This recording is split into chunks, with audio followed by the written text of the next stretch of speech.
వందే భారత్ స్లీపర్లు త్వరలో రంగంలోకి దిగబోతున్నాయి. దీనికి గరిష్ట వేగం 160 కిలోమీటర్ల వేగం కింద డిసైడ్ చేశారు. దీని డిజైన్ దాదాపు వందే భారత్ ఎక్స్ప్రెస్నే పోలి ఉంటుంది. ఈ రైల్లో మొత్తం 16 కోచ్లు ఉంటాయి.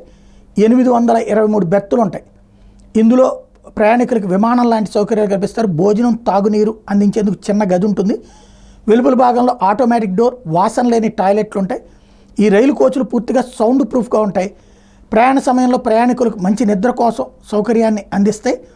అయితే దీని లెక్క ప్రకారం ఇప్పుడు తెలుగు రాష్ట్రాల్లో ఎక్కడెక్కడ నడవబోతున్నదంటే కాచిగూడ సికింద్రాబాద్ స్టేషన్ నుండి ఈ స్లీపర్ రైళ్లు నడవబోతున్నాయి. వందే భారత్ స్లీపర్ రైళ్లు కాచిగూడ విశాఖపట్నం, కాచిగూడ తిరుపతి, సికింద్రాబాద్ పూణే వంటి రద్దీ రోడ్లో కొత్త వందే భారత్ స్లీపర్ ఎక్స్ప్రెస్ రైళ్లను నడపడానికి నిర్ణయించుకున్నారు. కొత్త వందే భారత్ స్లీపర్ రైళ్లలో 16 కోచ్లు ఉంటాయని, రైళ్లు రాత్రిపూట కూడా నడవబోతున్నాయని ప్రకటించారు. ఇందులో ఏసీ, నాన్ ఏసీ కోచ్లు 2 కూడా ఉండబోతున్నాయి. టికెట్ ధరలు అందుబాటులో ఉంచేందుకు ప్రయత్నిస్తున్నారు.